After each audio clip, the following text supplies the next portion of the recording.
Hello, hello, hello. Welcome back to Mik'd. Today is Friday, December 5th. Got a nice little loosey-goosey show for you today on this beautiful Friday, chilly Friday, here at Southern Regional Medical Center. The third floor, Southern Regional Medical Center, has like a little skyline. A little open air draft. Open air. You hit a flop shot out of here. Listen, there ain't no walking in and hiding away from the temperature. You know what you're going to get when you get here. It's like Jerry's World. Yeah, sometimes. So God can see his favorite studio. Yeah, except you don't have the glare. That's right. You don't have the sun coming in your face. Speaking of Jerry's World, the Cowboys lose last night. They, 3-point favorites. They weren't. They were 3-point dogs. 3-point underdogs. Yeah, no. they lost by 14. Yeah. 3-point favorites. They're 3-point favorites? The Cowboys were? No, they're -3. Yeah. They lost by 14 points. No, they're 3-point favorites. Yeah, I was right. What are you doing? You're confusing me. I'm asking you. I don't know the line. Detroit was -3. So Detroit was favored. Yes. And they won by 14. But the public. So that's where you confuse yourself. 78% of the bets were on the star in the sky. 78% of the bets lost last night. Vegas loves that. Yeah.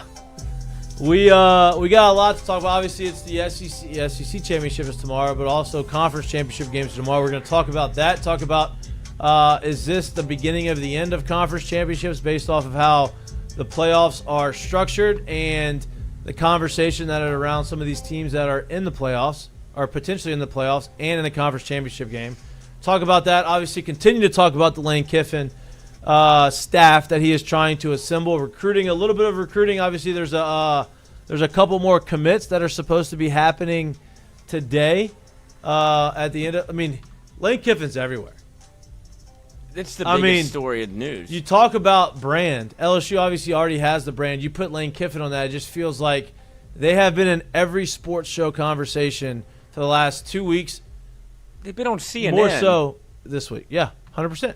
So, this is what I would say. This is good publicity for LSU.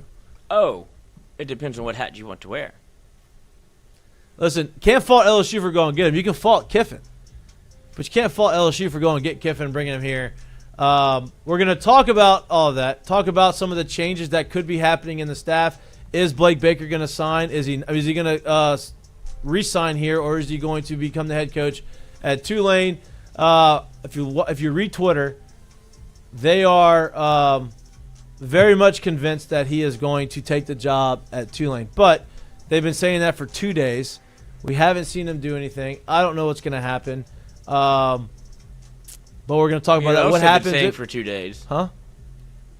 Frank Wilson broke LSU. They're talking about Frank Wilson, how he broke LSU. He's not going to be here. Is he going to be here? Who knows?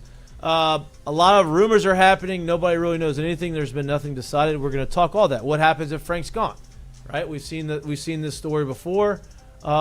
I think it's slightly different than it was in 21. Obviously, if you tell me, would you rather keep him or not keep him? I'd say you'd rather keep him.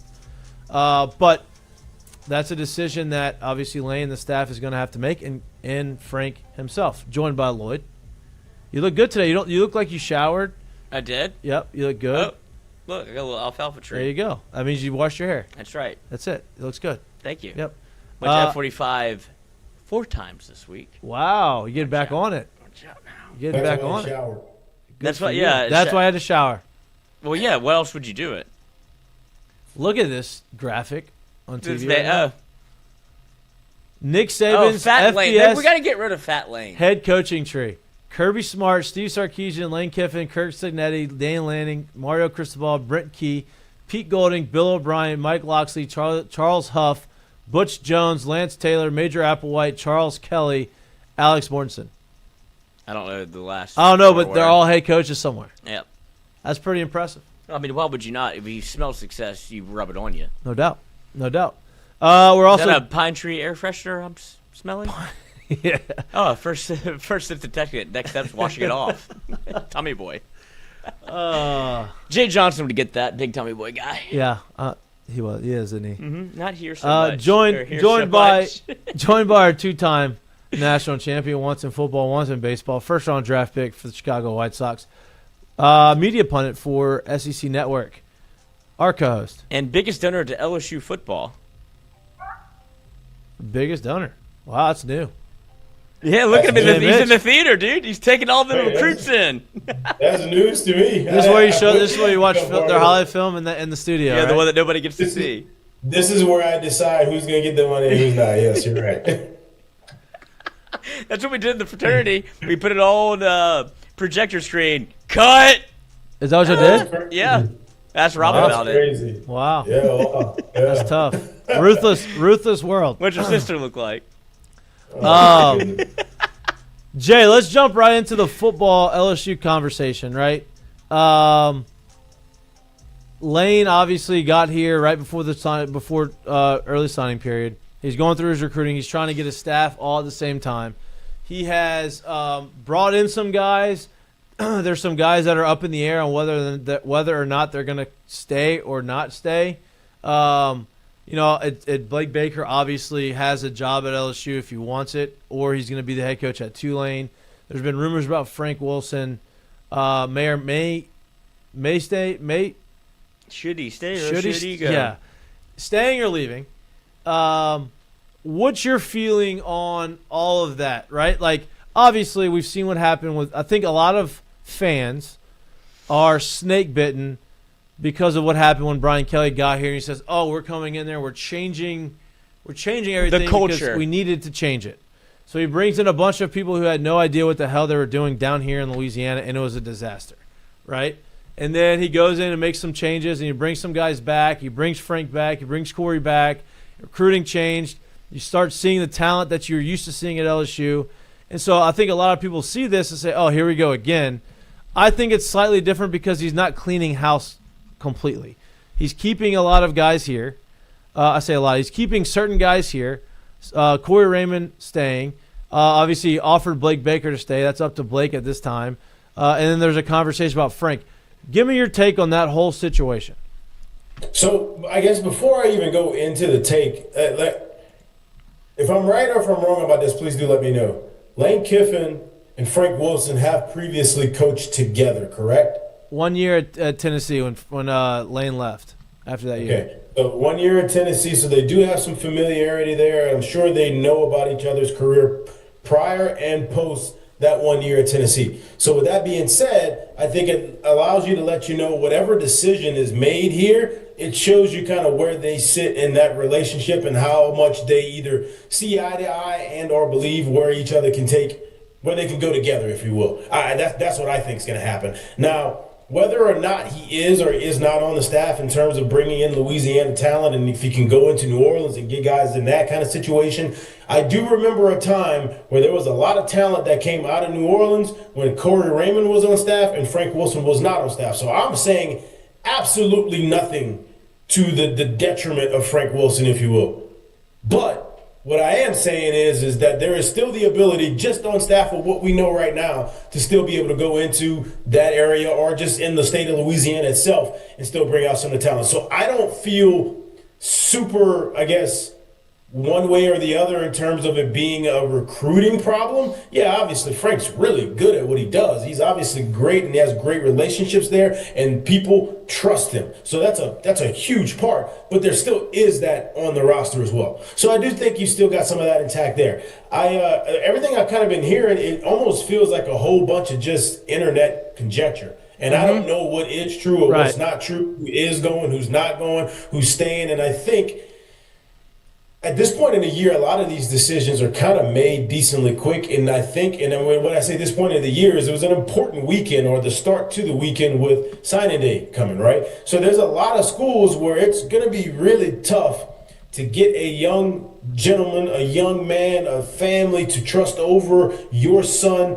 to send them off to your school when we don't even know who's the coach and or the coaches that's going to be there. So this past weekend where all this stuff was kind of going down and things did or did not happen makes me feel like, okay, well, if things are still in place, there's probably more of a good chance it stays in place as opposed to it fracturing and having to go different directions. We will find out, but I don't know what's true yet. I just know that there was a reason to make a big push this weekend, and things didn't change that differently. And I think that may be for a reason. That's just my initial guess. Lloyd, what's your take On this conversation? I I feel like I spoke very. I want to say I flipped my lid, but I was very open and honest about how I feel about how the internet is working at this current moment in time, where everybody feels like they have an opinion that could be right or. When did you flip your lid?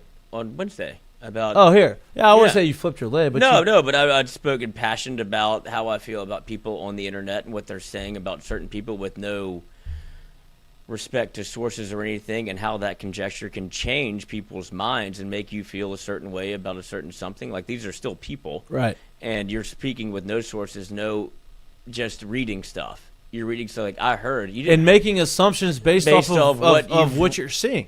Without hearing or talking to anybody. My favorite thing is when people go, I heard, no, you read. Right. On whether it be Twitter or Tiger droppings. You didn't hear anything. Right. And the person that you heard it from read it on a website. Right. Or so what are we doing? Or the person that you read it from on Twitter who made a tweet. I went viral. Yeah, using the assumptions of, hey, we got a new coach. Man, all these recruits are saying that they're holding out. What's the common denominator? Oh, that must be Frank is negatively recruiting, or he's not going like. Well, you don't know that. Richard Anderson on your team. Yeah, you don't know that, and you're just making these assumptions because you read it on Twitter. You're trying to be this person who is an investigative reporter. That's not investigating anything. No. You just think about it in terms of just the D-line, right? Like, we have one that's signed and one that hasn't signed, but let's tell the truth. We don't know who the D-line coach is next year. That may have nothing to do with Frank. That may have nothing to do with Lane. They may literally just want to know the guy I'm going to be spending the most time with, do I work with him or not? Right. I'm not a running back. My head coach ain't going to be in my position room every day. I need to know if that guy I believe in, if he believes in me, and is that going to be the guy? So, like, little things like that could be nothing to do with Frank, but everybody's drawing that straight line right back to Frank, and, he must be trying to take these away. We don't know any of that. Well, and so that's what the other thing I told Lloyd is we may know who our defensive line coach is. Elijah Robinson is on campus right now. Matt Moscona said this on Twitter. I didn't hear it. I read it on Twitter from Matt Moscona that Elijah Robinson is in the facility right now, and they are trying to make him the offensive line coach. He was the defensive line coach. Wow. He was the defensive line coach at Texas A&M, and then went over to Syracuse, and they're going to bring. He's the co-DC there and defensive line coach, and they're trying to bring him in as the defensive line coach to Baton Rouge, which he is widely respected around the country as a really good defensive line coach and a really good recruiter. Done a really good job at Texas A&M recruiting guys down there. So we may know that guy. We may know who the defensive line coach is sooner rather than later. But, yeah, to your point, you have to be comfortable with who you're bringing in. And if you're going to get rid of somebody that does have good ties in recruiting, then you better replace them with somebody who's also got good ties with recruiting, because you don't want that to suffer. There's other people around the country that have the ability to do that same stuff.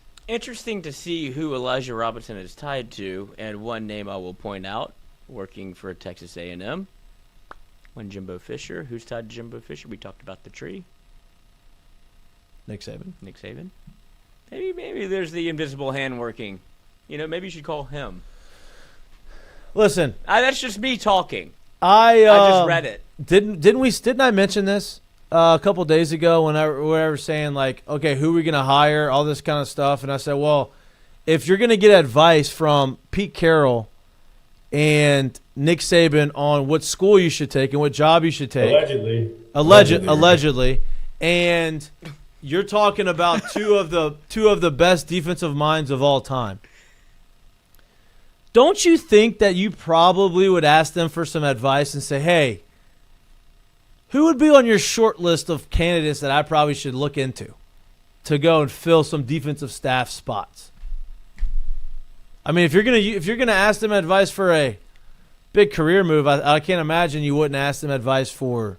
Ed, we know Jimbo's one short with words. Oh yeah, he doesn't like to talk. Nuh-uh. So, yeah, I mean it's. You would imagine that there's some other workings happening behind the scenes, and look, I don't want to sit here and say, oh, we've got to trust. That you have to trust in the guy that you've hired to go and make the right hires. Reality is you do. But I understand that falls on deaf ears with LSU fans because of what happened in 21 with Brian Kelly. Hey, you got to trust he's had success. He's done it before. All this type of stuff. You got to wait till let him make his decisions and trust his process. That did not work. So I understand the being gun shy and doing that again. Now, what I will say, I'm a victim. right. And what I will say is there is some differences that I think are very key in this situation. Brian Kelly decided to come in here and clean entire staff. Brian Kelly decided I'm going to bring in my own people who have never been south of the Midwest. And we're going to go down to SEC country where it's all about relationships. And we're going to go and we're going to try to be stubborn and force our way on there instead of embracing their way.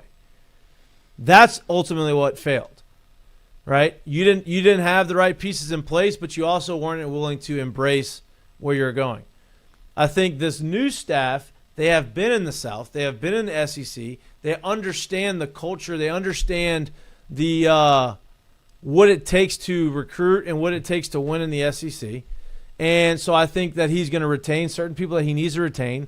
And then obviously if some that he can't control that go on to be head coaches, he's going to replace them with people who are like that, like-minded of the coaches that are just leaving, right? Understand the geography. Culture? No, I don't want to say culture, but I don't know what I'm trying to say. I can't say the word. It can't come out of my mouth right. The geographical landscape of that's the SEC? Geographical landscape is what I was going with. Thank you. Yeah. Thank you. You know what? Go ahead. But see, you know what I do find incredibly crazy about not only the SEC, but probably even more particular the LSU job. Because don't get me wrong, I'm not one of those guys that doesn't understand that some of these conversations don't happen pretty much everywhere. But I think the SEC and the LSU job is so unique that I would venture to say Lane Kiffin is probably called 3, maybe 5 team meetings at this point, hasn't run a single team practice, and there's already a loud conversation about the comparison to what he's doing to Brian Kelly. Correct. He didn't even know his team yet. Like that's how loud and that's how hot the microscope gets on the LSU job. And like I said, I understand there's message boards and there's conversation that goes on everywhere, but to have that kind of a conversation after his background, it's not like we're talking about someone we have no familiarity with, that we know nothing about, that's never coached in the SEC, that does nothing here. It's literally a guy that's been in the league, whatever, however you want to call it, that's been around, that has a legendary dad, that has a legendary name, that's had recent success in the league, literally at one of your rivals. And we're over here trying to put a stamp on who he is and evaluate what he's done. Not we, just in the like the conversation around it right now to the predecessor. And it's like, bro, he hasn't even had a practice yet with the team, right, which is crazy. And that's how loud the conversation gets. He doesn't even know the talent that he's got there yet, right? Like, he could go and look at some of these receivers that never got in there and say, oh, we're good. Yeah, like, Anderson, you should probably come back. I like that guy. You know what I mean? Like, I'm going to keep him. You know, we got a plan for you. We weren't utilized the right way. Like, he doesn't even know his personnel yet. He hasn't had time to build a relationship with the team. Yeah. So it's hard it's hard to compare them, but I understand of fans want to say, okay, we've already done this, it didn't work out. Now we got to do something differently. Not necessarily. It just didn't work out because the guy who did it didn't do it the right way.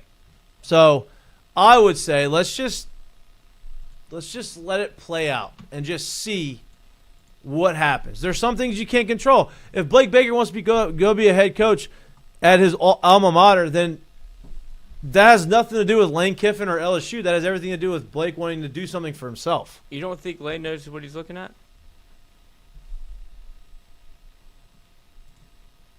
Yeah, he's scouting them. Mm-hmm. He's scouting them. It was all right in front of you. Oh, so he's not calling plays right there. He's actually, I like him. I think his hips move well. Look at them ankles. He's looking at them do the read options like, man, they can't do that against us. He need to be looking at the defense. But he's like, who can I keep? Yeah, I mean, look, look, Lane's been around football long enough. He's been around the SEC long enough. He's been around coaching long enough. Just let it play itself out. You know, like the few hires if this Elijah Robinson thing is a real deal, like that's a good hire. Right. It's a great hire. So, like, I love the on paper hires too. It's my favorite thing. On paper. The on paper hires. Brad Davis, great hire. Bo Davis, great hire. Yeah, based off what they've done. Neither are here. Yeah. Kyle Williams, great hire. Not here. Well, clearly. But that's not. Well, you're looking for a I don't think it was a bad hire, but I'm just saying, like, home run. Brian Kelly, home run. Elijah Robinson, home run. That's what they're saying. How would you conduct your hiring process if the paper didn't have a lot to do with it? No, that's all you can go off of. I'm asking a question too. Yeah, no, that's all you can. That's all. That's what I'm saying. You don't know until you know. That's all I'm saying. Like, I just think it's funny. It's like home run. Like, but that's also part of what I'm saying is let it play out. You got to let it.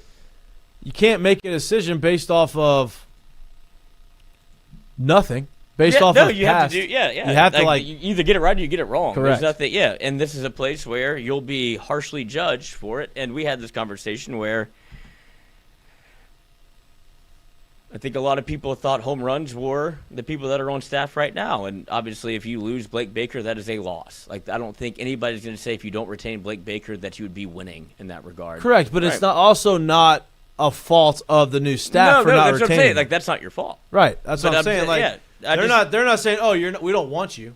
They've already said we want you. They're trying to keep him. The fabric of LSU has always been keep the people that you have in place. Like, that was the big swing and miss by Brian Kelly. Like, I'm wondering if the retread of the tire, if people are trying to convince themselves, and I'm just playing devil's advocate. I believe in Lane Kiffin. I know what you're saying. Make excuses for Lane. Yeah, because it feels like a lot of that, like, got to let him do his thing, got to let him do his thing. We did that before, and then you had to redo that thing again. Right. But this feels a little bit different. Is all like it does. To play like the one side of it would be like we're taking ourselves to the same dance, and you're gonna get shit on again. Like you're showing up to prom and you're gonna get left, or you're showing up to prom and you're showing up with a better girl. Right, and she'll stay, and then we'll go to the lake house.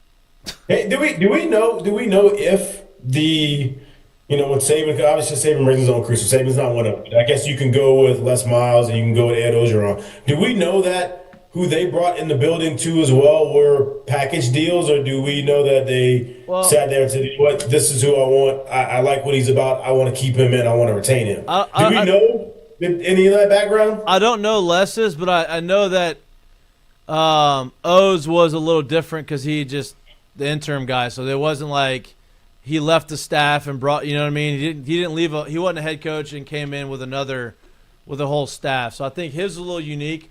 I don't know the Les Miles answer to that. Well, O sold everybody on the binder, right? And this was the final cog of the binder is now the head coach. He's like, I'm going to bring the best assistant in the country. And he got one of them. And then the other one was blocked by, who's it? What did Archie Manning say? God and Nick Saban? Yep. Nick Saban blocked and sent him to FIU. Go down to Boca Raton, get a tan, get fat, and then come back whenever you're ready. But he was not letting him go to LSU because he knew it would be a problem. And now that God has retired, he has moved his papal wand over to Baton Rouge and say, you go over there now. You can try it now. Is your time. Yeah, now you can try it. Yeah, you've been in purgatory. Now it's time to go to heaven. So, I mean, look, if you go look at every other head coaching hire around the country, that's what they're doing. They're bringing some staff. They may retain some guys on the staff. But LSU is unique in a sense, from these more unique probably than some of these other schools. But again, I don't know the landscape of their recruiting over there. I mean, like Florida's got obviously. Well, they just got plucked. What, Florida? Mm-hmm. What do you mean? LSU. I mean, this is not recent, but Trent Henderson, the number one edge in Florida. But he was already committed to LSU. Right, I'm saying, but everybody was saying, oh. Watch out. You know who's a great recruiter in Florida? Lane Kiffin. Corey Raymond. Yeah. And so that might be a sign, too, if we're trying to read tea leaves. I think the biggest tea leaf is Finney Jr. coming to LSU. Yeah, Corey Raymond's staying. Yes. Corey Raymond staying. You had a secondary Just text him. Jesus. You had a secondary. Yeah, Steve, this ain't the time of year to sit where it's phone out about that. You had a secondary that got back. Verge. I choose to give him his space on this kind of a situation, if you will. Westgate in the playoffs. Oh my God, yeah, that's But that's where I'm at with this thing. So I'm not. I guess to wrap up, I'm not worried about. I want to keep Blake Baker, but that's not up to Lane, right? Like LSU is given the most competitive offer they can get. They're doing everything they can do, right? The other stuff, I trust that the staff that we have in place understands more of what we need here than what the last staff did. So I'm willing to trust that they're going to go bring in guys that fit the SEC mold. That's kind of what I'm saying. But and we talk about SEC and Jay Mitch, I want to pose this to you because me and Mikey talked about it a little bit before the show, where we always say, and Lane Kiffin's even saying this, where I think the new thing is, or what he's trying to brand is like LSU, it's different. And whenever you say it's different, that doesn't mean you can bring in people or whoever you like or whomever you like and say you can do the job here, because it's always been uniquely different as to how to recruit it, how to move, how to shake, like whose hand you need to shake, who do you need to pass up on. And Lane, in his press conference, said, he's like, I'm not recruiting just to a school to placate the school, right? And I think that was maybe, if we're looking into how he's talking and what he's saying, that could be a Frank Wilson comment of like, you need to take this kid to keep the relationship. And my comment to what we were talking about earlier with Mikey, I was like, you keep Frank Wilson aboard and you try to placate to him, because there's doors that Frank Wilson can open. There's also doors that Frank Wilson can lock. And I do feel like that's what's uniquely different about LSU and the doors to a certain space that just had 15 D1 commits. I would like to keep that door open and have an open door policy. But that's where I wonder, how important is that to Lane versus how much LSU is going to pivot to what do you need to do to recruit versus what we're going to do in the portal? So the way I see it, honestly, is, and I've heard some of the comments that Lane has made around recruiting and especially recruiting the state.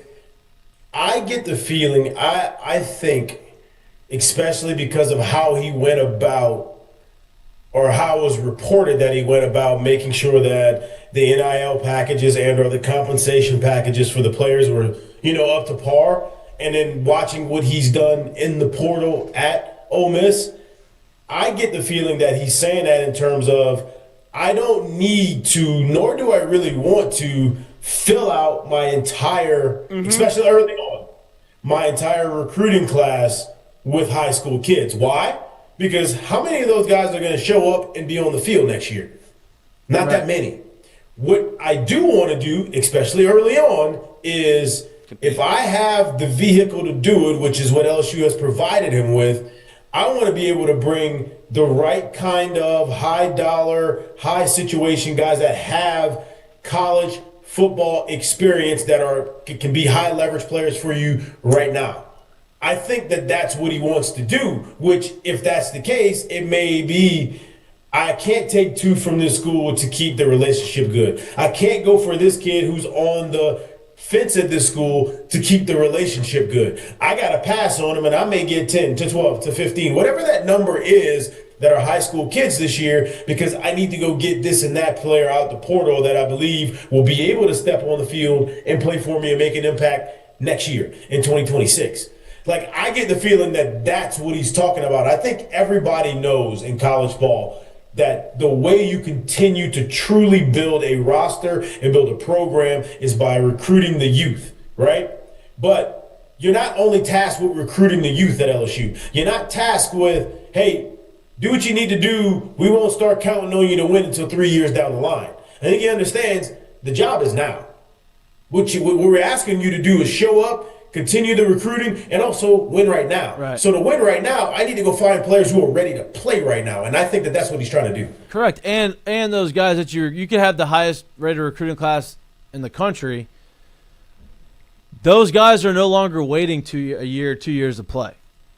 like they want to play right away. So let me get the guys that we believe that are going to be in there, fill the gaps with the other guys in the portal, and then hopefully continue to just build up some young guys that are able to get there, similar to what LSU baseball has done.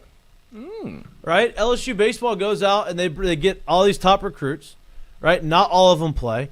He's had 3 or 4 freshmen in the last couple of years get some time, and he's replaced everybody. He's picked and choosed the guys he wanted from the portal.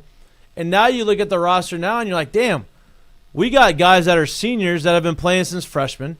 We have juniors that have been starting since freshmen. We have a top sophomores in the country, and now we have another freshman recruiting class. Oh, by the way, we went in and got some of the top guys out the portal. I think ultimately that's what everybody's trying to do in every type of sport, and that's what Lane ultimately wants to do. But you have to win to be able to get those guys, and you're not going to be able to win without having to go in the portal. So I think it's a fine line. And look, I'm not sure that's what – when I say Lane, too, I'm not sure that that's what everyone wants to do. But I do think the building process of that is a slow burn. Look, we've acknowledged that today's college football ain't your daddy's college football. The stuff ain't the same. How it rolls, the business of it is completely different.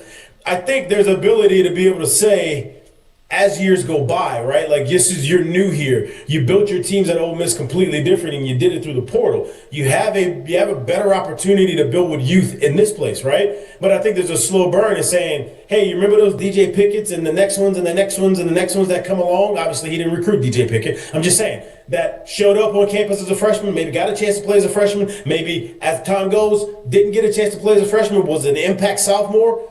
That's the way you're able to kind of go and grab those young guys and be able to get them to stay here. Right now, they want to play, dog. Right. They're not hearing any of that. So if you're not paying them, if you're not telling them that they're going to play right now, they're looking elsewhere. Right. So if you don't have that kind of a track record at this place, doing it that way with them playing and being productive and then going on to a higher place and also winning at the same time, they don't care at all. So what good does it what good does it do you to fill a recruiting class with 15 to 18 to 20 to 25 of these young guys when 10 to 12 to 15 of them leave it after the year because they're not playing? Correct. I think that's what he's trying to understand. And for me to fill a class with young guys, it's going to take a slow burn. And while that burn is happening, there's going to have to be a lot of guys that I can point back to that came here as a young guy, whether they played early or not. And I could say, look at that success story. Look at that success story. Look at that success story. You could be him.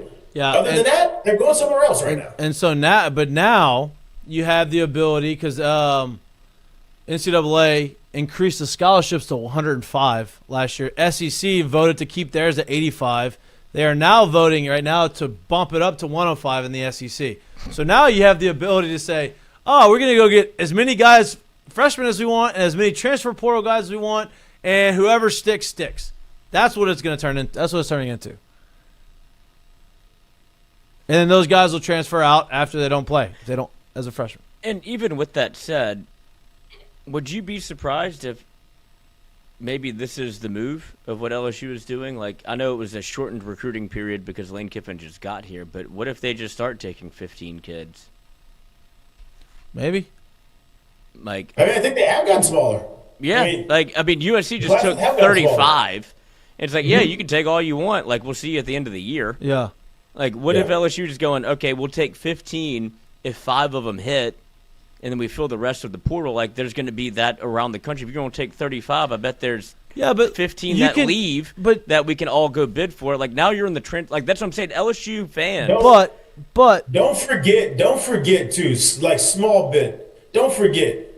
There is a price to pay to get those extra guys here. Right. And you ain't recouping that money after the year if you know there might be flight risk. Mm-hmm. So what does it pay you to bring them in when you know maybe they might leave if they don't get what they want right at the start of it, and then they do leave? So, like, you're losing money in those situations as well. So now you have to be able to balance and say, like, what is worth it when it comes to X kid and this kid and whatever and however you want to go about it. Yeah, 100%. And the other side of that argument is, you are losing money, but the bigger the pool is of talented freshmen, the more opportunities you have for some of these guys to be better, like to stick, to have the 5 or 6, 7 guys that are impact guys. There's two sides to everything. I'm not disagreeing with any of them because I agree with all of it. I think that's just the other side of the argument. No, and look, I guess the reason why I'm saying it this way, so understand what I'm saying is, I think every year what you want to truly do is get as close as possible to the maximum amount of numbers of guys that you can sign. My only point of it is what's the point of having, let's say if it's 35, what's the point of having 25 high school kids and say you're truly sold on 15 to 17 and the rest of you like hope they make it, but you still got to pay them. You still got to find a way. And then now it detracts you away from maybe getting that play ready, that guy that's ready to play that's coming in the portal. Yeah. You don't have spot for him. You don't have room for him. You don't have money for him. So you can't go get him. And then guess what? Those extra 8 to 9 that you signed because you just said hopefully they left anyway. That's my point is how do you stay away from doing that while also still trying to fill out your class and fill out your team the correct way? And I don't think there's an answer to that. I think there's just it's the sunk cost. Like we're just gonna go and do this, and hopefully we hit on more than we think that we're gonna hit on. I don't know the answer. There isn't an answer to it. Answer, I guess the reason why I say it that way is because when I hear Lane talk about what he's trying to do is I'm not going into a school to grab the one person that I think is great, but the only way I can get him is if I bring the other guy in because they got a great relationship, but the other guy's not that good, or I'm going to grab the guys that I think truly have a shot because I know I can do a lot in the portal as well. And I know there's a good chance that those guys are going to be more ready to play now than the other guys. Yeah. I know I can go get a 0-star recruit who nobody wanted out of TikTok State and make him turn him into Trinidad Chambers. Like that, I think that's how he's going about this thing. Yeah, no, that's what I'm saying. I think LSU fans have to shift their mindset and understand that. Yeah, like understand, like, because how often? I mean, since I was birthed, it was signing day. It was the most important thing. You have to get everybody in the state, every 5-star, lock down the borders. This is what's important. I think it's been slow to change for a fan's perspective and the mindset of, you're not a top 3 class, you're not a top 1 class, you're a top 10 class, you're outside the top 10, you're 11. And it's like, wait until the portal because this is the way that the entire thing has shifted. And Billy Glascock talked about it. I'll read the quote here in a little bit, but this is what he's like, we've been on the forefront with Lane Kiffin. This is why I came here, is to work with Lane because he sees it the way I see it. It's if you're thinking of recruiting and you're thinking of the way that it used to be, you're behind. And I think it's become the norm and what's going to be the norm. It's like that's why I said you could sign 12 to 15 guys in recruiting. You're going to go get you got to sign good the best the best you can get. And they're going to play 5 of them. Right? And then you go ahead and you fill your roster with 1 to 2 guys every year. It's free agency every year. And I think that's what Ole Miss has done, and he's done it successfully. Yeah. And while you lost, the last 2 of 3 games last year with the best roster you've ever had, it happens. But look what they did again. When you go when a roster State, that Trinidad wasn't supposed Chambers, to be as good as it was last year is the best team he's ever had. It's the best they've ever done, and guess how they did it? Consistently through the portal. Yeah. Yeah, that's where you are right now, and if LSU wants to be on the forefront of that, you got the right guy to do it. That is that's the reality of it. That's right? why you can let a Frank Wilson walk if that's what you want to do. If we're gonna have this, him and Hall, like once again, at the end of the day, we don't know. But I'm saying at the end of the day, you gave Lane Kiffin the keys. This is how he wants to drive.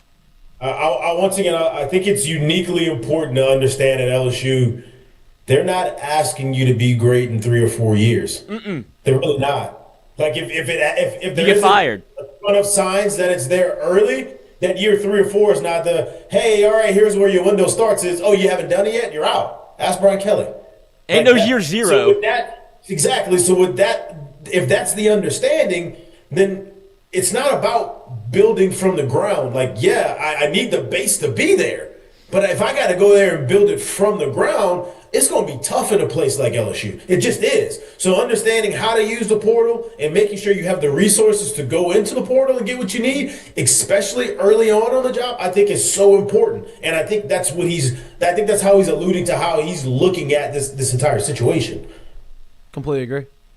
It's it has to be a shift in the mindset from the fan base because you see the melt, you see everything when it becomes he's not signing this guy, he hasn't signed yet. They're looking around. It's like everybody's going to take time because they have time. Right. Like, if you're that high dollar of a commit or a recruit and now you don't have a coach, like, why would I not? I'm fielding other offers too because this is a money-making opportunity for me and my family. Like, that's just what it is. It's a business. And it's no longer, as much as you want it to be LSU, like the colors do ring true, right? But it's not just because. If they have actual people with financial advice telling them what to do, not just, shit, I guess I'm going to go. Like, I signed it, oh well. Like, people should never have signed a national letter of intent because you didn't have to, but that was what you're supposed to do. Like, that, but now you're beholden to the school, and now you have to wait a year. Those days are gone, and now it's like a contract. Like, well, I'm going to field other offers. What does everybody do in business? I got an offer here. I'm going to look at my other offer over there. Right. And then if you change your CEO, I don't know if I want to work there right quick. Like, or whoever my superior is, like, who's going to be, I'm talking to every day. Hold on. Let me see if I know who this is. Right. Like, it's totally within the realm of possibility to be able to do that now. And it just feels like there's this old school thought in Louisiana and LSU. It's like, no, this is how it used to be. That's how it always is. Correct. And I think it's a new age. It's a new age recruiting. It's just not. You're not going to go and sign 26 guys and that's the only thing you're going to sign. You're not going to have February recruiting class. You got to wait till that. It's a different world. And I think Lane has been able to navigate that the best. Instead of having the 20th to 24th rated recruiting class at a high school and then the number one portal, you can go get the number one portal and the 10th rated recruiting class at high school, and that's better athletes. That's what he's trying to do. It's a hell of a sandwich. No doubt. We got the playoffs tonight. This week. Start today. Really start today. Is your boy coaching? Yeah. Eric Morris? I don't know. Oh. I think he is coaching. Oh, everybody else gets to coach. Not a big deal. That's it. I think he is coaching North Texas. I've seen more of what's his name at Tulane? Summerall? I keep saying Pat Summerall. It's not Pat. What's his Jeff? Jeff. That's not John. even the same last name. Yeah, I know. It's John my Summerall. fault.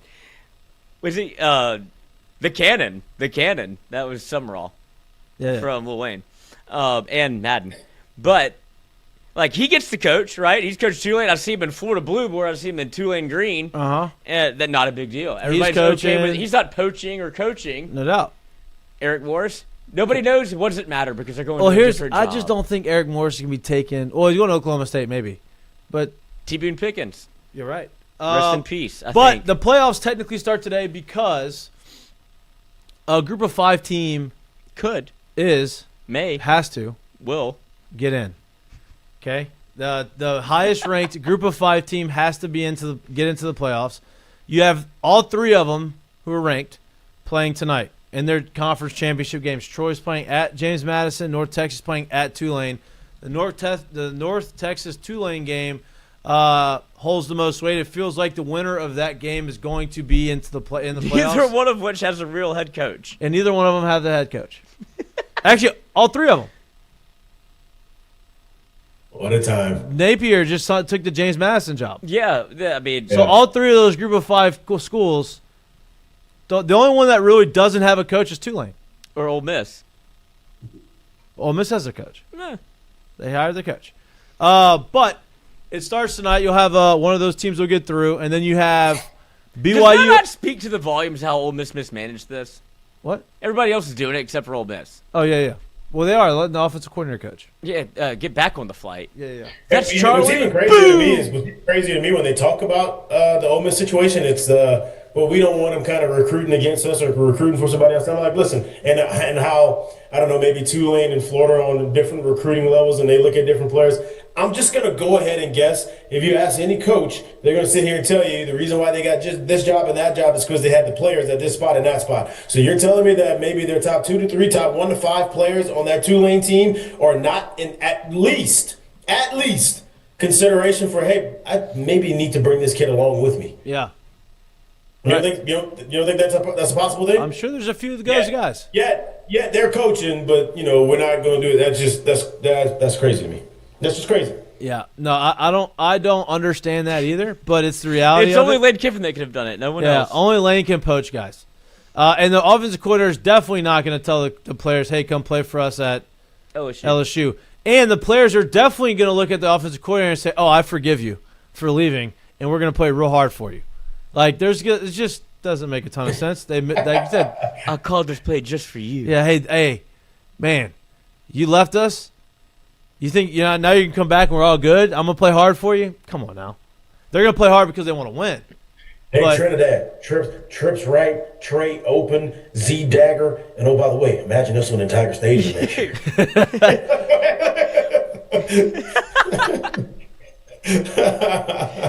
Oh man, No that's Tigers crazy. left. Oh man. That's crazy. And look, here's the deal. What if they make this run and he's calling these plays and Trinidad gets his fifth year of eligibility and they're looking at him like, damn, look how good we are with him calling plays. I gotta go follow him. I'm gonna go LSU. All the emotion, the negative emotion will go away because it'll be replaced with the positive emotion of making a run in the playoffs and doing really well. It'd be the highest paid assistant Let in me the tell you country. something.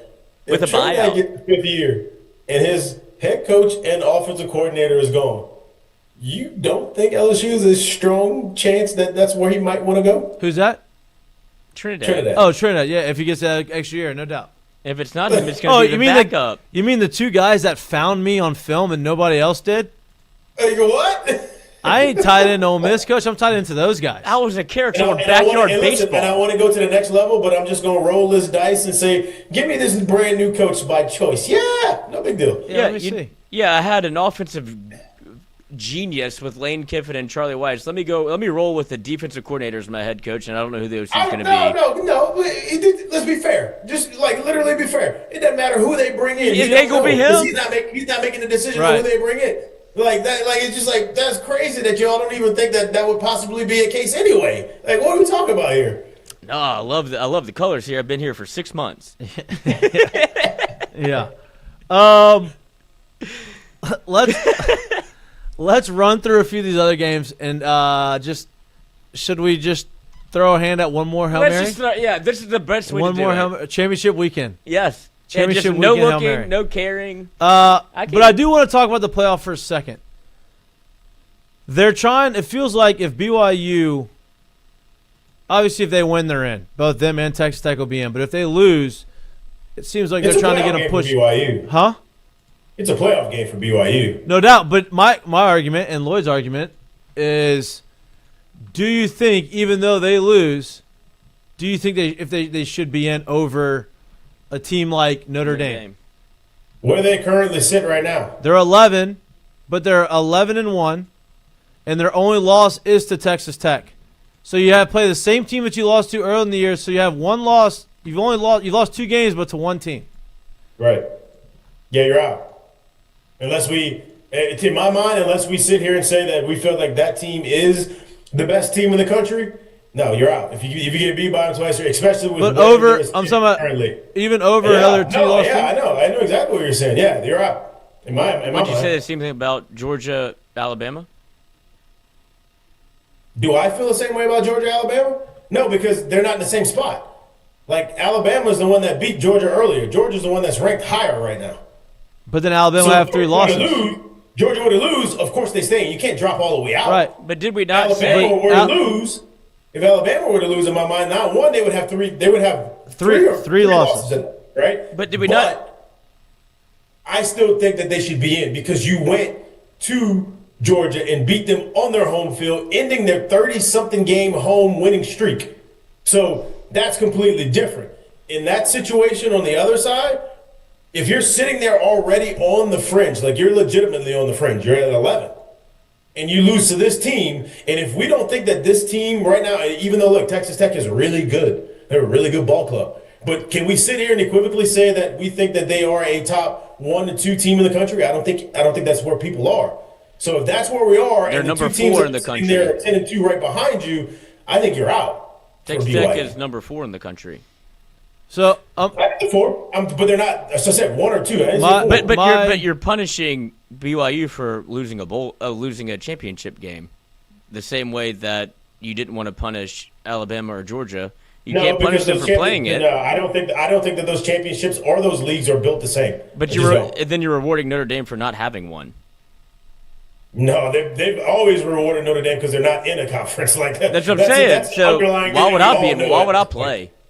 Like, Yeah, at this point, that's the underlying thing we all know. And their biggest reason is because they're way more profitable on the other side. They won't tell you that, but that's what they're doing. Does the winner of the ACC championship game get in? The winner? Yeah. I thought the winner was an automatic bid. they changed the rules. It's the highest. Okay, so what is the rule? Because I thought the winners of the Power Fours were like the top seeded. I knew that, and I thought now it was changed to where they're just in. No, so it's the highest rated top 5 conference champions. Right? Is that what the rule 5 is? highest ranked they would be conference in then, right? champions. Yeah. No, but not if they're not the highest ranked conference champion. Yeah, right. So like, And then you have Notre Dame who gets in because they're so special. So here's my thing is because like Duke is 7-5. Yeah, of course, I know. They're playing Virginia, who's ranked 17th in the country, and they're 10-2. Now Virginia's got 2 losses, right? So if Virginia wins, are they gonna jump over Miami? Are they gonna jump over Notre Dame? Are they gonna jump over a bunch of these other schools that, you know, Or a team that's not playing for their conference championship that's still higher, like that still has a higher rank over. Virginia beat Miami earlier this year, didn't it? Mm-hmm. Yep. Well, that's the argument. Like, why is Miami still there? I know because they lost to NC State and Virginia lost to Wake Forest. But why is Miami still, you know, they're not in the conference championship. They've lost, but they did beat Notre Dame. Mm-hmm. Yeah. But that's my thing. It's like Virginia is not really getting rewarded for being the conference champion of the ACC if they win. Now, they still may get in, but they're going to have to jump. So, like, I think what would really screw them up, if BYU beat Texas Tech, BYU's in. Right? So, Yeah. BYU will be in, Texas Tech will be in. Right? Yeah. Let's say Virginia beats Duke. Feels like Virginia will jump Miami. That's what it feels like. I don't feel like it will. I'm just going to be honest with you. You're telling me that they're going to jump a team 5 spots ahead of them when they beat a team with 5 losses? Virginia. Just 'cause they won a Hold on. championship? And Virginia beat Miami. Real quick. If they want to talk about the head-to-head stuff. Virginia never played Miami. Oh, they never played Miami. They played Florida So State, I and they thought went they to did, but they overtime. didn't. That's even better. Yeah. I don't think they will. So you're saying they don't get in? Yeah. And they beat Duke already 34-17. Right. So I mean, I'm not saying I think it's a bad They're conference 10 and game, 2. but it's an interesting conversation. However the thing is set up for them to get or not be in or for Miami to not be in their conference championship is probably what needs to be looked at here.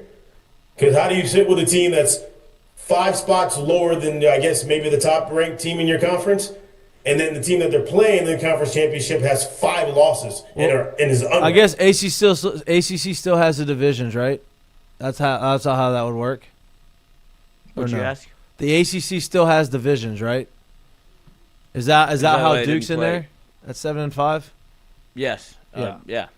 So then there you go. There's the real problem then. Yeah, but then you got here's the deal. You got Vanderbilt's. I know Vanderbilt's not going to get in. They're 10 and 2. They're ranked 14th. You know, but like We're just all trending towards not having conference championship games. yeah, right. All You're either trending to that or you're trending to extending The playoff. the playoff. Yeah.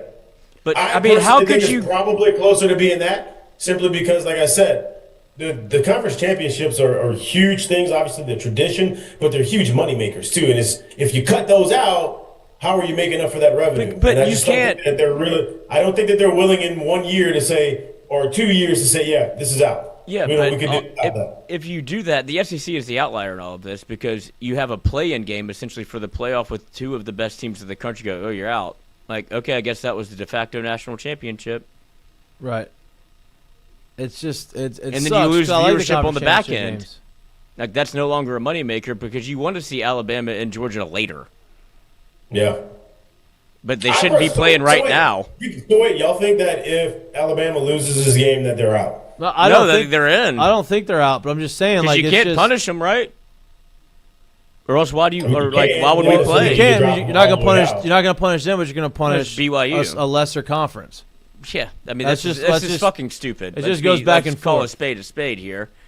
Like this, like we're all people that watch a ton of college football, and we have no idea what we're doing.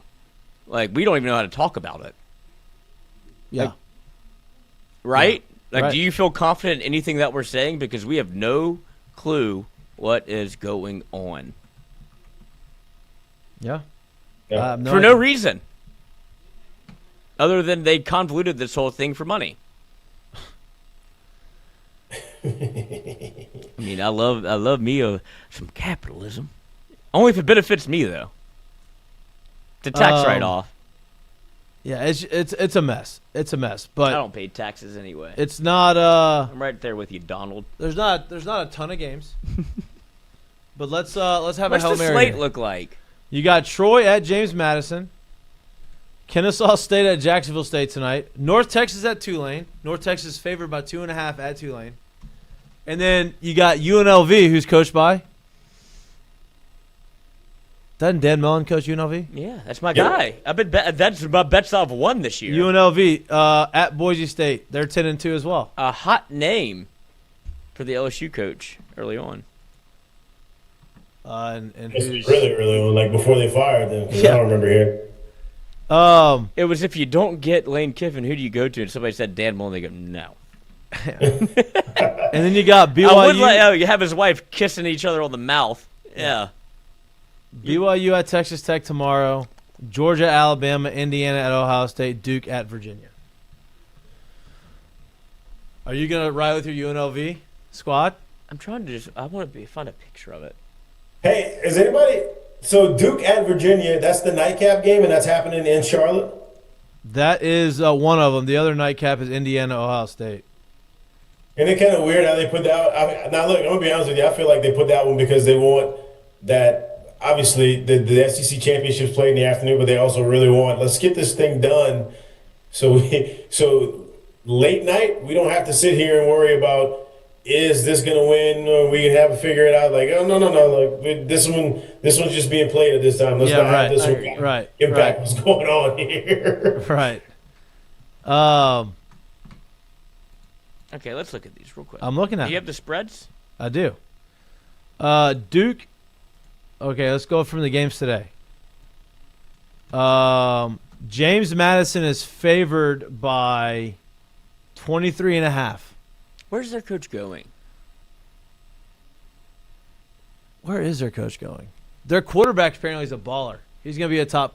Well, maybe not with Napier going there. He'll stay. Or maybe not. Probably gone. UCLA. That's a terrible move. UCLA. It's a great. They said. Hey, James Madison's like a coaching. It's like Tulane. I mean, yeah, exactly. I mean, both their last two People head coaches. love Bob Chesney. Yeah, They love Signetti. they love Signetti. It's a great deal. I would not go to UCLA. Well, he did. The weather. He did the weather. Okay, so I'm not going to touch that. That's a big spread, 23.5. Even though I think they could cover. Troy leaves a bad taste in my mouth, and I think Yeah. everybody. Jared, you were there. Great comeback. North Did we play Texas. Troy twice? Yeah, we beat him one time and lost to him the second time, but it was the biggest comeback in Tiger I was part of State. the fortunate side of it. Yeah. Yeah, I sat in the fucking rain for you, dog. Appreciate you. I had a couple catches. Yeah, you I did. appreciate You balled out. A couple over the middle. Appreciate you. Had a couple plays in that game, Jeremy. Get him the ball. Somebody wants to make a play. Yeah, that was almost a disaster, and then ended up being a disaster. Oh man. Get it, 87. Yeah, no, that's funny. Um, I can't believe North I did Texas, that. 2.5? Yeah, I mean, I can. favorite 2.5 North Texas? Favorite 2.5. Huh? at Tulane. Ooh. Wait, is it at Tulane? Are Yep. they doing that? Yep.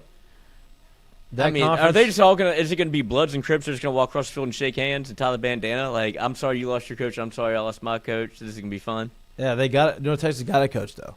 Is he going to coach the game? I'm asking you. Oh, I don't know, but they already named their other head coach. If Eric Morris is coaching, I'm taking I thought you were looking up. I told you I don't know that answer. I thought you were looking it up. going to coach. So both coaches are going to coach the game, correct? Yes. All right. 3.8 million. Wow, Boise State favored by 5.5 over UNLV at home. Boise State's at home.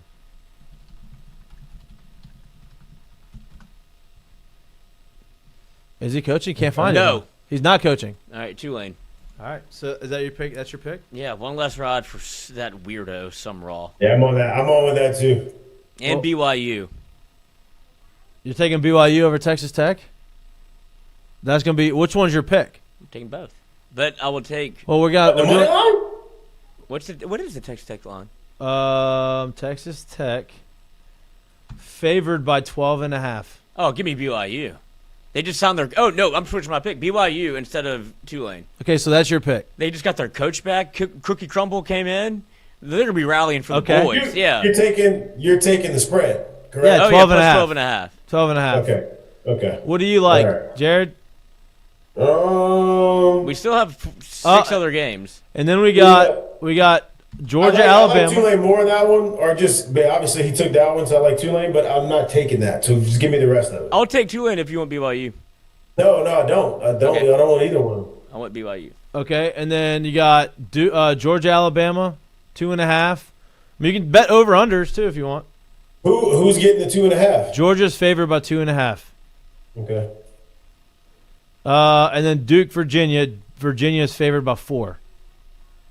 And then you got Indiana, Ohio State. Ohio State favored by 4. These are good games. I know. Give me Georgia favored by 2.5, but I do still think it's going to be a real tight game and both teams get in the playoffs. All right, so Give me you like Georgia minus 2.5. Yeah. Lloyd, you like BYU. baby. I don't. It's soaking season. I don't hate that pick. I like that pick. Now y'all are leaving me with a tough one here. You left yourself. We Take spoke up. UNLV. Nope. Hey, we spoke up. You left yourself. I thought about taking UNLV, but they're on the road. Oh, the blue turf got you? It's just Take UNLV. Don't try to be all pretty here. They're playing in Boise, Idaho. It's probably going to be snowing, It always snows in really? Las Vegas, baby. and they're coming from Las Vegas. Can't imagine that they're going to be very, You're right. very happy with that. What? Take Troy plus 23.5. Troy. No, if any of those other Take games, Jacksonville State. any of those games, I would take Virginia. What's the spread for the Virginia game? It is They're favored by 4 or 5? 4. 6-7. Jesus. They're favored by 4. I wouldn't mind taking James Madison 23.5, but I'm not. Listen, just a little rain, 40, 45 degrees. Ain't that bad in Boise, Idaho. They can play in that. Little rain. You got BYU. UNLV is catching points. I know, 5.5. Denver Harris How's he doing? playing. Is he? First rounder. Is he playing? I don't know. Oh no, you didn't want Tulane. You wanted Georgia. Georgia minus 2.5. All the time in Georgia. So I think I'll take. Do I take Tulane? Double went down to Georgia. No. Had myself a time. Oh no, on this Why'd you Virginia's sell your soul for the fiddle if you didn't get it? on this Virginia's only favored by man. 3.5. I'm taking Virginia. That man sold his soul for a rap battle. Like, no, you just had to sell your soul to get here. You don't get anything. All right, I made the bet. What's that? What's the odds on it? Virginia. I took the Virginia. No. I know. It is plus 557 on FanDuel. Not a sponsor, but would be. I'll put all the rest of the money I had on this one. It's my Hail Mary. It was only $40 though.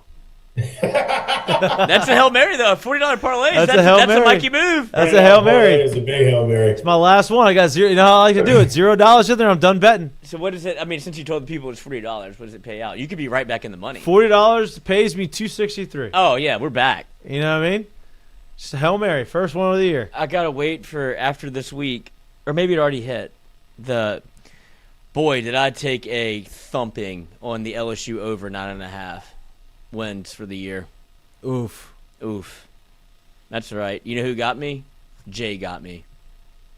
Got you. That's tough. National championship plus 2,000. Yeah, okay, I'll do it 10 times. Yeah, that didn't work. LSU baseball? Oh, I thought you were talking about football. No, I said you do got me. Jay got me. Oh, because you did it because you won all that with baseball. Yeah. And I'll do it again. And we're gonna do it again. And I got LSU women's ticket also, who looked very good against Duke. They did. Hey, LSU men's basketball undefeated. First time they're 8-0 since. Oh, that was a sketchy game. No doubt. They're up by a lot, then came down. They had to go to overtime. And then went perfect in overtime. And that point guard's a player. And they played great in overtime. I do have a mistake of the day. Yeah, so I was going to get to. But the first time they've been 8-0 since, I think, 2021? Since 2006. No. Oh, no. It hasn't been that long. No, that's when they went to the Final Four. All right, mistake of the day. Brought to you by You? Southern Regional Medical Center. They don't make mistakes here, but if they did, it wouldn't be here. This is audio from Penn State's coaching search and their AD. Oh, wait. It's like 35 minutes, isn't it? No, it's a minute. I saw one. I saw Yeah, the there's whole one thing. of the whole thing. I'm not doing that one. That'd Okay. be how long you want to stay. I want to tell you this. I don't know. I really don't. I'm not lying. I really don't know what the future holds. I would tell you guys. I would. Trust me. I wish I could get that answer. Terry's a legitimate, real candidate. I'm looking you all in the eye. I will never fucking lie to you. Please understand that. You're hearing the questions that we have to get answered. I want you all to know too. If I don't get this right, my career is over. Understand that. If I don't hire the right person, He's not wrong. my career is over. So it's very serious to me. Guys put a lot of This pressure on isn't himself. like what people just think. Y'all are going to graduate and move on. If I don't find the right person, in 2 years they will fire my ass and I don't get another AD job. How could you fuck up Penn State? Who's he talking to? To Recruits? a personal level, okay? I'm going to do what's right for you guys, for what's right for this program, and for what's right for really just fuck it. What's right for me? He's talking to the team. Yeah. And of course, I mean, who else would record it? They love to have their phone and do that. Yeah. I mean, can't say he's not honest. Yeah, he's begging fealty. Please don't, like, if I do get this wrong, I'm sorry. Please keep me because I was honest with you. No, I mean, he's not wrong. He's like, yeah, if I get this wrong, Well, the pressure's mounting. It's not about, here's the deal. It's not about hiring the right guy. It's about how you fired the guy you had. Well, and it's not about Penn State. It's about me at this point. Yeah, right. So that's not great. Yeah, that's not, you don't love that. That's, I mean, shit, you're maybe fired anyway, even if you do hire the right guy. Matt Campbell, please save me. I mean, Matt Campbell, look, that's not a bad hire. but a lot of pressure on you. I was hoping they'd go get Brian Kelly. Me too. Every other fucking team. Iowa State. Every other team, maybe. Every other team that fired their coach that had these big buyouts, all their fucking coaches got other jobs. But it tells you LSU made the right decision. They've gotten all other jobs, and so they've all don't have to pay the buyout. But LSU's got to pay the buyout is sitting out on because purpose. fucking Brian Kelly won't go get another job, or nobody will hire him. Nobody wanted him on game day. James Franklin next day. Yeah, Brian Kelly not to be heard from. tough. Saturday tea time. Thank you. Hey, I hate that James Franklin, you got a $49 million buyout? No, it's 9 now because I just got another job, and I took all my recruits. Billy Napier, you have a $35 million buyout? Nope, it's whatever it is now because I got the James Madison. You know, who else got fired? There's one other one. I mean, there's a 20 of them. I know, but there was one other buyout they just signed. Anyway, we're the only one that can't get our coach signed. Because nobody wants him. Neither one of the coaches that we fired. Well, they're all 3 on the books. Oh, no, it just December. It just hit. They're only paying 2. That's it. Only 2. Speaking of, Wait, which one just hit? The last payment to Coach O just hit.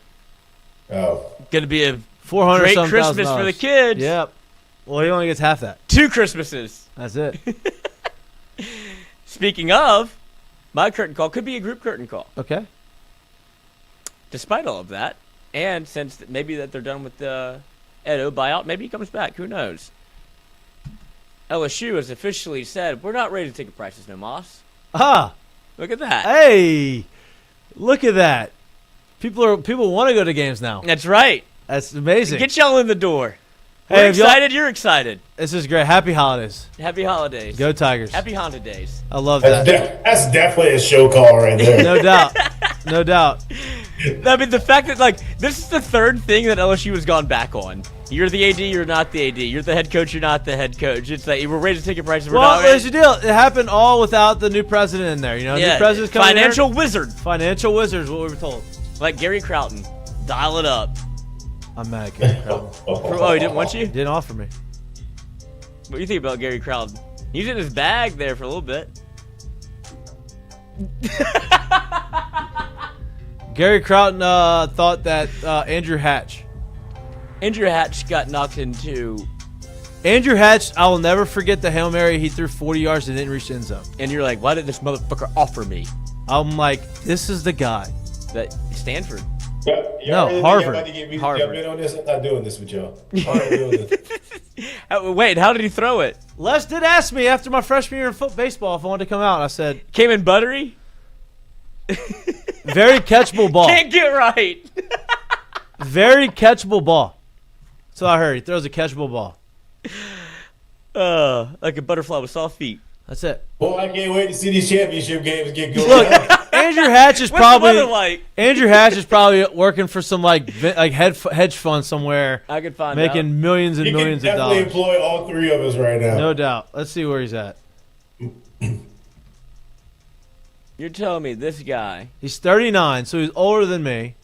So this may have been right before me. Yeah, No. I was going to prom. When did he play at LSU? He came here my 2008? junior year. So I've been my freshman year. You're telling me this guy beat you out? That guy. He didn't beat me out. I didn't even have an opportunity to compete against him. What's he doing now? How do we know? Type in Andrew Hatch LinkedIn. LinkedIn. Let's see. I don't have LinkedIn. Y'all are Definitely terrible. doing some like robotics or something, or concussion research. Y'all Oh, are this awful. is not him. Too much gray hair. Well, Y'all are definitely the worst two people in this entire podcast right now. All right. I can't find him. All right. That was a show curtain call for you. That's all we got for you on this beautiful Friday. Harvard. Enjoy championship weekend. Enjoy not having to stress over any LSU football games. I don't know if anything happened in the LSU recruiting world at the end of the day so far. But I know today's the deadline of the early signing period. why is he not working? Huh? I'm sure he's working. I just don't think that we can't find him. Please like and subscribe to our YouTube channel if you can't watch us, but you like listening to us or anywhere you get your pods. We love y'all. We appreciate y'all. See y'all Monday. Peace. For Hatch. Yeah, that's what's going on in his brain. We're on a heater. Against Auburn. Bye, man. Get off me. Leave me alone.